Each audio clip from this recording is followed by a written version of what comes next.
2010 ஒரு 100 மாணவர்களை படிக்க வைக்கணும்னு ஆசைப்பட்டோம். அப்பவும் 10,000 அப்ளிகேஷன்ஸ் வந்துச்சு. இப்போ 700 மாணவர்கள் கிட்ட வருஷத்துக்கு வந்து படிக்க வச்சுட்டு இருக்கோம். இப்பவும் 10,000 அப்ளிகேஷன்ஸ் வந்துட்டு இருக்கு.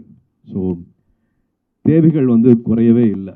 இப்பவும் 2025 இப்பவும் நம்ம கூட நம்ம சமூகத்தில் முதல் தலைமுறை மாணவர்கள் மாணவிகள் இருக்காங்க. காசு இல்லை அப்படிங்கிற ஒரே காரணத்துக்காக அப்பானால படிக்க வைக்க முடியாது, அம்மானால படிக்க வைக்க முடியாது, என் பிள்ளையை படிக்க முடியல அப்படின்னு நினைக்கிற பல குடும்பங்கள்ல இந்த நிலவரங்கள் இருக்கு.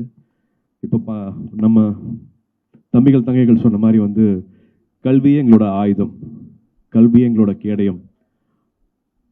நான் ஒருத்தரையாவது படிக்க வைப்பேன்னு சொல்றாங்க. நான் பெற்றதையும் கற்றதையும் நான் இந்த சமூகத்துக்கு கொடுப்பேன்னு சொல்றாங்க.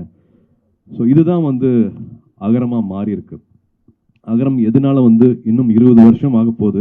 20 வருஷமும் கொஞ்சம் கூட தோய்வடையாம வீரியத்தோட ரொம்ப சக்தியா ரொம்ப வந்து என்ன சொல்றது, அவங்களோட நேரம் காலம் உழைப்பு எல்லாமே வந்து ஒரு முன்னுதாரணமா இருக்கு. எங்களுக்கு வந்து இன்னொரு 20 வருஷம் நாங்க இதே விஷயத்த வந்து கொஞ்சம் கூட குறைவில்லாம பண்ணோம். அப்படிங்கிறதுக்கு காரணம் முன்னாள் மாணவர்கள் வந்து அவங்களோட வாழ்க்கையை அமைச்சுக்கிட்ட விஷயம்தான்.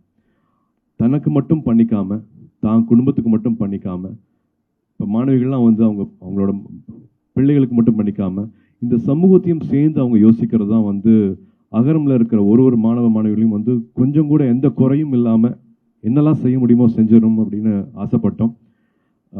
20 வருஷத்துக்கு அப்புறமா இப்போ இந்த இடம் கிடைச்சிருக்கு.